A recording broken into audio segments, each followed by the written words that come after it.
서강대 영문학과 장영희 교수님의 마지막 유작으로 남긴 수필 중에 살아온 기적, 살아갈 기적에 대해 기록한 책 중에 한 부분을 낭독해 보겠습니다. 오래전 나는 정말 뼈아프게 다시 시작하기의 교훈을 배웠고 그 경험은 내 인생의 가장 소중한 기억 중의 하나입니다. 1984년 여름 뉴욕 주도 올버니에 있는 뉴욕 주립대학교에서 6년째 유학생활을 하던 나는 학위 논문을 거의 마무리 짓고 심사만 남겨놓은 채 행복한 귀국을 꿈꾸고 있었습니다. 지도교수 거버 박사가 워낙 깐깐하고 정확한 분인데다가 논문 주제가 물리적 세계와 개념 세계 사이의 자아여행이라는 너무나 추상적인 것이어서 2년간 그야말로 각고의 노력을 기울인 끝에 어느 정도 만족스러운 논문을 완성할 수 있었습니다.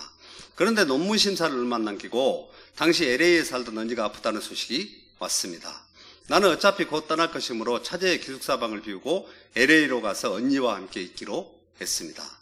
짐을 가볍게 하기 위해 그동안 책상 위에 높이 쌓였던 논문 초고들을 과감하게 다 버리고 당시만 해도 워드 프로세서가 시작 단계였고 기계치인 나는 모든 작업을 전동타자기로 해결했습니다. 내 전 재산, 옷 몇 벌, 책 몇십 권, 그리고 논문 최종본을 모조리 트렁크 하나에 집어넣었습니다. LA에서 마지막 원고 수정을 한 후 논문 심사 날짜에 맞춰 돌아올 셈이었습니다. 그러나 내가 LA에 도착하자마자 언니는 한국에 가서 쉬었다 오기로 결정하고 서울로 떠났고 같은 날 나는 다시 뉴욕행 비행기를 탔습니다. 케네디 공항에까지 마중 나와준 친구는 올버니로 가기 전에 차나 한잔 하자며 나를 그리니치 빌리지에 있는 자기 집으로 데려갔습니다. 그 친구 집에 들어가서 10분쯤 지났을까 막 커피를 마시려는데 10살짜리 친구 딸이 들어와 도둑이 차 트렁크를 열고 내 죽구러미를 몽땅 훔쳐 달아났다고 전했습니다. 내 논문 나는 그 자리에서 기절했습니다. 어떻게 올버니로 왔는지 기억이 없습니다. 친구가 도와준다는 것을 뿌리치고 깜깜한 밤에 기차를 타고 어찌어찌 기숙사로 돌아와서 방문을 잠갔습니다. 전화도 받지 않고 아무것도 먹지 않은 채 꼬박 사흘 밤낮을 지냈습니다. 두꺼운 비닐 커튼은 내가 닫고 간 그대로였고 8월 중순이었으니 무척이나 더웠을 텐데 더위나 배고픔을 느낄 기력도 없이 그냥 넋이 나간 채 침대에 누워 있었습니다. 그 무거운 책가방을 메고 목발을 짚고 눈비를 맞으며 힘겹게 도서관에 다니던 일, 엉덩이에 종기가 날 정도로 꼼짝 않고 책을 읽으면서 지새웠던 밤들이 너무나 허무해 죽고 싶었습니다. 무엇보다 사랑하는 가족들을 떠나 외롭고 힘들어도 논문을 끝내고 한국으로 돌아가는 일만을 희망으로 삼고 살아왔는데 이제 모든 것이 수포로 돌아간 셈이었습니다. 닷새쯤 되는 날 아침 눈을 뜨니 커튼 사이로 한 줄기 햇살이 스며들어 어두침침한 벽에 가느다란 선을 긋고 있었습니다. 그런데 문득 이상한 호기심이 일었습니다. 잃어버린 논문과는 상관없이 사람이 닷새 동안 먹지 않고 누워있으면 어떤 모습이 되는지, 지금은 내가 어떤 모습을 하고 있는지 궁금해졌습니다. 어지러움을 참고 일어나 침대 발치에 있는 거울을 보았습니다. 헝클어진 머리에 창백한 유령 같은 모습이 나타났습니다. 가만히 내 눈을 들여다보았습니다. 참 신기하게도 내 속 깊숙이에서 어떤 목소리가 속삭이는 것이었습니다. 괜찮아, 다시 시작하면 되잖아, 다시 시작할 수 있어, 기껏해야 논문인데 뭐 그래, 살아있잖아, 논문 따위쯤이야. 선택의 여지가 없어져 본능적으로 자기 방어를 하고 있는 것인지도 몰랐습니다. 그러나 그것은 분명 절체절명의 막다른 골목에선 필사적인 몸부림이 아니었습니다. 조용하고 평화롭게 있는 그대로를 받아들이고 일어서는 순명의 느낌, 아니 예고 없이 순간의 절망이 왔듯이 예고 없이 찾아와서 다시 속삭여주는 희망의 목소리였습니다. 나는 이제 지구상에서 내게 남은 단 한 가지 소유물인 내 가방을 뒤져보았습니다. 껌 2개, 조카에게 주려고 LA 공항에서 샀던 레이커스 농구팀 티셔츠, 체크북, 그리고 손지갑 속에 든 $20 한 장이 전부였습니다. 우선 샤워를 하고 레이커스 티셔츠로 갈아입은 다음 캠퍼스 스낵바켓에 가서 닭튀김을 한 10조각쯤 거의 토할 지경까지 먹었습니다. 그리고 나서 논문 지도 교수인 거버 박사를 찾아갔습니다. 미리 연락드려 사정을 알고 있었던 거버 박사는 두 팔 벌려 반갑게 맞아주셨습니다. 오늘쯤 올 줄 알았다. 아닌 게 아니라 웨스트브룩 박사와 함께 점심을 먹으며 영희는 그대로 앉을 사람이 아니라고 곧 올 거라고 얘기했었지. 넌 뭐든 극복하는 사람이니 경험이 이제 경험이 많으니까 좋은 논문을 쓸 수 있을 거야. 거버 박사가는 올버니로 기차 안에서 잃어버린 콘택트 렌즈를 새로 사라고 $100를 주셨습니다. 거버 박사 주선으로 과에서는 다시 강사 자리를 주었고 도서관에서는 잃어버린 몇십 권의 책 반납을 면제해 주었습니다. 그리고 그로부터 정확히 1년 후 나는 다시 논문을 끝냈습니다. 15년이 흐른 지금 생각해도 여전히 가슴이 내려앉을 정도로 힘든 경험이었습니다. 그러나 그 경험을 통해서 나는 절망과 희망은 늘 가까이에 있다는 것, 넘어져서 주저앉기보다는 차라리 다시 일어나 걷는 것이 편하다는 것을 배웠습니다. 그렇게 우여곡절 끝에 끝낸 내 논문은 이제 반짝거리는 젊은 학자들의 논문에 비하면 내놓을 만한 것이 못 될지 모르지만 맨 첫 페이지만큼은 누가 뭐래도 자랑스럽습니다. 헌사에서 나는 내게 계명을 주신 사랑하는 나의 부모님께 이 논문을 바칩니다. 그리고 내 논문 원고를 훔쳐가서 내게 삶에서 가장 중요한 교훈, 다시 시작하는 법을 가르쳐준 도둑에게 감사합니다. 다시 시작하는 법을 가르쳐준 도둑에게 감사합니다. 라고 적었습니다. 오늘 성경 속에서 요나도 물고기 뱃속을 통해서 절망의 시면 속에서 무릎을 꿇고 좌절했지만 주님은 끝까지 포기하지 않는 사랑 때문에 요나는 다시 일어나 복음 사명을 감당하게 됩니다. 오늘 설교 제목은 하나님의 기적, 부흥이 시작된다. 하나님의 기적, 부흥이 시작된다. 라는 제목으로 요나서 3장 1절에서부터 10절 하나님의 말씀을 전하고자 합니다. 요나서 3장 1절과 2절에 하나님의 말씀이 두 번째로 요나에게 임하니라. 이르시되 일어나 저 큰 성읍 니느웨로 가서 내가 내게 명한 바를 그들에게 선포하라 하신지라. 오늘 우리에게 주신 교훈 첫째, 하나님의 말씀을 겸손히 받을 때 하나님의 기적은 시작됩니다. 하나님의 말씀을 겸손히 받을 때 하나님의 기적은 시작됩니다. 여호와의 말씀이 두 번째로 요나에게 임하니라. 하나님의 말씀이 요나에게 두 번째 임하고 요나가 하나님 앞에서 반응할 때 기적이 일어납니다. 또 세 단어에 주목해 보시기 바랍니다. 특별히 세 동사를 살펴보시기 바랍니다. 2절에서 일어나 가서 선포하라. 요나는 1장 2절에서도 이 세 가지 명령을 받았습니다. 그런데 이제 요나는 다시 3장 2절에서 똑같은 단어로 두 번째 명령을 받았습니다. 이제부터 요나가 어떻게 반응하며 순종해 가는지 보겠습니다. 1장에서 요나는 첫 번째 하나님으로부터 말씀을 받았을 때 도피하여 달아났습니다. 2장에서 요나는 하나님의 낯을 피하여 도망하다 하나님을 만났습니다. 특별히 2장 4절에서 다시라는 중요성을 강하게 어필하고 있습니다. 주 목전에서 쫓겨났을지라도 주 성전을 바라보겠다라고 고백하며 주님을 향하여 달려오고 있는 요나를 주목해 보시기 바랍니다. 요나는 물고기 뱃속에 들어가 하나님의 실제를 만났습니다. 그리고 주님과 관계가 회복되고 교제가 시작되었습니다. 또한 주님의 말씀에 순종하는 것이 얼마나 중요한지 절실하게 깨닫고 하나님을 향해 달리기 시작합니다. 이제 3장에서 가장 중요한 요절은 3절에 기록되어 있습니다. 요나서 3장 3절에 요나가 여호와의 말씀대로 일어나 니느웨로 가니라. 니느웨는 사흘 동안 걸을 만큼 하나님 앞에 큰 성읍이더라. 이제 니느웨를 향해 순종하는 요나의 모습을 보십시오. 2장에서 다시 시작하는 요나는 그 시선을 하나님께로 향하여 관계가 회복되고 교제가 시작되었습니다. 3장에서 요나는 하나님과 함께 일하기 시작합니다. 1장 2절에서 하나님은 요나에게 너는 일어나 저 큰 성읍 니느웨로 가서 그것을 향하여 외치라고 말씀하십니다. 또한 3장 2절을 보시면 일어나 저 큰 성읍 니느웨로 가서 내가 내게 명한 말을 그들에게 선포하라. 이 말씀에서 똑같은 말씀이 반복되고 있는 것을 확인해 볼 수 있을 것입니다. 첫 번째 말씀을 받던 요나와 두 번째 말씀을 받는 사람은 전혀 다른 사람입니다. 베드로의 경우와 요나의 경우를 비교해 보면 같은 공통점을 발견할 수 있습니다. 베드로가 첫 번째로 누가복음 5장에서 깊은 데로 가서 고기를 잡을 때 그물이 찢어집니다.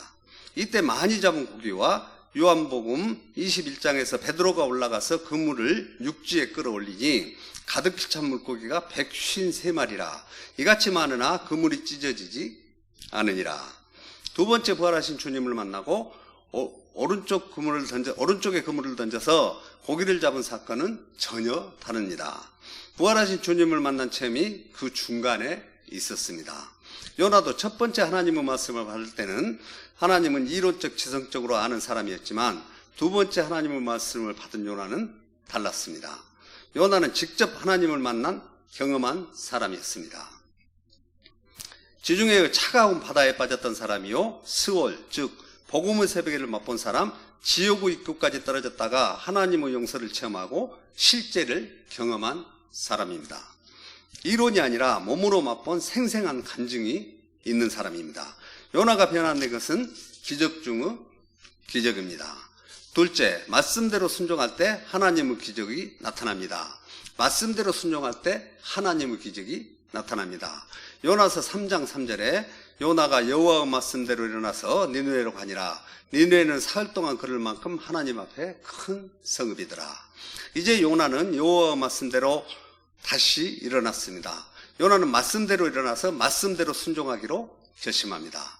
하나님의 말씀이 내게 부딪혀왔을 때 주님의 말씀이 나를 향해서 큰 교훈으로 다가옵니다.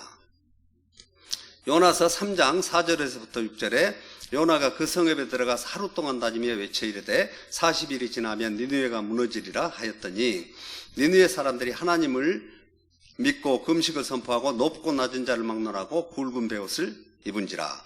그 일이 니느웨 왕에게 들림에 왕이 보좌에서 일어나 왕복을 벗고 굵은 베옷을 입고 죄위에 앉으니라. 4절에 요나가 그 성읍에 들어가서 하루 동안 다니며 외쳐 이르되 40일이 지나면 니느웨가 무너지리라 하였더니 3일은 좋게 걸릴 니느웨를 요나는 하루 동안 다니며 니느웨가 무너질 것이라고 선포했습니다. 이 말은 반드시 이루어질 확고한 선언이었습니다. 그러므로 회개하라는 말을 어떤 여지도 주지 않았습니다. 단순하게 무너진다라는 말을 두 가지로 해석해 볼 수 있습니다. 말 그대로 망한다는 뜻입니다. 니느웨는 40일 후에 하나님의 심판을 받아 소돔과 고모라처럼 망하게 될 것입니다. 그런데 중요한 사실은 40일은 니느웨 성읍 사람들이 생각하기에 상당히 긴 시간입니다. 또 하나는 도시가 악에서 선으로 돌이킨다는 뜻입니다. 요나는 도시가 무너질 것을 확신했습니다. 다시 말해 악한 도시는 반드시 무너져야 마땅하고 그 과정에서 많은 사람들이 환난을 겪게 된다는 말입니다. 니느웨 사람들은 요나가 다시스행에서 만났던 선원들이 풍랑 속에서 금방이라도 침몰해버릴 것 같은 위기의 상황이 되자 별다른 대책이 없다는 것을 인지하고 즉각적으로 반응했던 것입니다.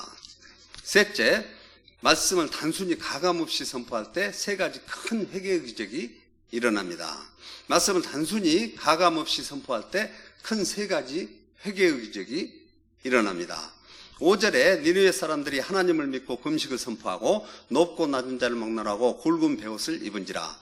이 소식을 듣는 니느웨 왕이 보좌에서 일어나 왕복을 벗고 굵은 베옷을 입고 제위에 앉은 것입니다. 요나는 주님께로 돌이키는데 물고기 뱃속에서 3일이나 걸렸는데 니느웨 사람들은 주님의 말씀이 선포되자 그 즉시 회개한 것입니다. 마치 기다렸다는 듯이 행동하고 있었습니다. 그들은 들음으로 믿었고 행동으로 즉시 실행에 옮겼습니다. 아모스 8장 11절에 주 여호와의 말씀이라. 보라 날이 이를지라 내가 기근을 땅에 보내리니 양식이 없어 주림이 아니며 물이 없어 기람이 아니요 여호와의 말씀을 듣지 못한 기갈이라. 아모스 5장 6절에 너희는 여호와를 찾으라 그리하면 살리라. 그렇지 않으면 그가 불같이 요셉의 집에 임하여 멸하시리니 베델에서 그 불들을 끌 자가 없으리라. 금식하고 베옷을 입은 것은 개인적으로 슬픈 일을 당했거나 국가적인 위기를 당했을 때 자신의 연약함을 고백하며 주님의 도움과 자비를 바라는 것입니다. 사실 니느웨 사람들은 우상 숭배자들이었습니다. 그래서 여호와 하나님을 또 다른 신으로 받아들였습니다. 그런 의미에서 니느웨 사람들이 금식을 선포하고 베옷을 입은 행위는 요나가 히브리 사람이라는 것을 의식했기 때문입니다. 니느웨는 요나의 생각과 다른 전혀 예상 밖의 기적이 일어나고 있었습니다. 그것은 세 가지 회개의 기적입니다. 첫 번째, 전 사회적인 회개가 일어나는 기적입니다. 요나서 3장 7절에 왕과 그 대신들이 조서를 내려 니느웨에 선포하이르되 사람이나 짐승이나 소떼나 양떼나 아무것도 입에 대지 말지니 곧 먹지도 말 것이며 물도 마시지 말 것이며. 9절에 기록된 대로 새 번역 성경은 하나님께서 마음을 돌리시고 노여움을 푸실지 누가 아느냐. 그러면 우리가 망하지 않을 수도 있다. 결국 하나님께서 니느웨의 사람들을 회개하는 모습을 보시고 선포하신 심판을 거두셨습니다. 두 번째, 겸손과 순결의 진실한 회개의 기적입니다. 그들은 베옷을 입고 근신한 것 때문에 용서받은 것이 아닙니다. 악한 길에서 돌아섰기 때문에 용서받은 것입니다. 회개는 단순히 입으로 죄를 시인하는 것이 아니라 삶의 방식을 바꾸고 가던 길에서 돌이키는 것이 회개입니다. 세 번째, 자발적인 회개의 기적입니다. 니느웨 사람들이 악한 길에서 돌아선 것은 하나님의 마음을 돌이키게 한 사건입니다. 하나님께서 니느웨 왕을 비롯한 많은 사람들이 회개하는 모습을 하시고 재앙을 중지하셨습니다. 여기에서 특별히 돌이키다라는 동사를 하나님을 지칭한 의미로 사용한다면 매우 특별해집니다. 하나님께서 방향을 바꾸시다는 의미가 아니라 하나님께서 심판을 계획하셨더라도 죄인이 회개하면 그 죄인을 책망한 것에 대하여 죄의 대가를 스스로 치르신다는 의미가 될 것입니다. 하나님께서는 어떤 죄인이라도 악한 길에서 돌이킨다면 용서하실 의향이 있으시기 때문입니다. 오늘 우리도 죄 지은 것이 있다면 하나님 앞에 회개하시기 바랍니다. 하나님께서는 반드시 용서해 주실 것입니다. 요나서 3장 10절에 하나님이 그들이 행한 것 곧 그 악한 길에서 돌이켜 떠난 것을 보시고 하나님이 뜻을 돌이키사 그들에게 내리리라고 말씀하신 재앙을 내리지 아니하시니라. 회개는 입술만의 자복을 뜻하지 않습니다. 진정한 참된 회개는 죄를 버리고 일어나야 합니다. 요한일서 1장 9절에 만일 우리가 우리 죄를 자백하면 그는 미쁘시고 의로우사 우리 죄를 사하시며 우리를 모든 불의에서 깨끗하게 하실 것이요. 이 말씀의 자백은 단순한 입술만의 고백을 뜻하지 않습니다. 이것은 구체적으로 죄를 버리는 것을 말합니다. 그 악한 길에서 떠나는 것을 의미합니다. 이제 설교를 갈무리하겠습니다. 진실한 세 가지의 회개는 개인과 가정, 사회, 민족의 회복과 부흥으로 일어나기 시작합니다. 역대하 7장 14절에 내 이름으로 일컫는 내 백성이 그들의 악한 길에서 떠나 스스로 낮추고 기도하여 내 얼굴을 찾으면 내가 하늘에서 듣고 그들의 죄를 사하고 그들의 땅을 고칠지라. 이 말씀이 그대로 실현되는 경우가 바로 니느웨 성의 사건인 것입니다. 부흥은 하나님의 백성들이 그 악한 길에서 떠나 스스로 겸비하고 기도하여 하나님의 얼굴을 구하면 이루어집니다. 하나님은 어떤 약속을 하셨습니까? 내가 하늘에서 듣고 이 말씀은 그때에 우리의 기도를 들으십니다. 우리의 죄가 하나님과 나 사이를 가로막고 있을 때 우리가 드리는 기도가 하나님 앞에 연락될 수 없습니다.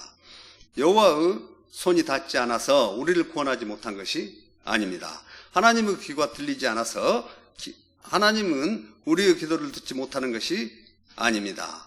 성경은 우리의 죄가 하나님과 너희 사이에 가로막혀 있다고 말합니다.